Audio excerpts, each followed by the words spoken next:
क्षीरसागरांवर विश्वास ठेवणारे 15 नगरसेवक आज भारतीय जनता पार्टीकडून आहेत आणि दुसरेही आमचे जे माझे धीर आहेत ते पण क्षीरसागरच आहेत, त्यांचे 14 नगरसेवक आहेत. त्यामुळे क्षीरसागर मुक्त कुठे झालंय?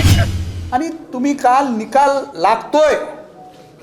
लागतोय त्यावेळेस भारतीय जनता पार्टीच्या एक नवनिर्वाचित नगरसेविका त्यांनी सांगितलंय, पत्रकार बांधवांनी विचारलेलं आहे की बीड शहर लोक म्हणतायत की आता क्षीरसागर मुक्त ही नगरपालिका झाली का?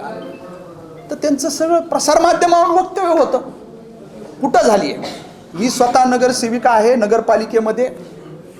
आमचे 15 नगरसेवक काय जे आहेत ते आणि दुसरे आलेले सुद्धा तुतारीचे ते आमचे धीरच आहेत.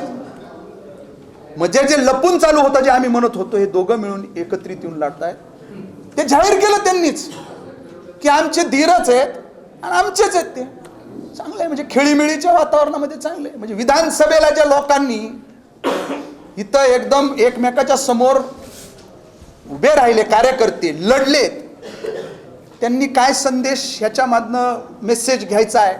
या बीड विधानसभा मतदारसंघातील बीडकरांबरोबर सर्व मतदारसंघांनी तो मेसेज घेतलेला आहे. जग जाहीर झालंय ना, वक्तव्य केलंय त्यांनी.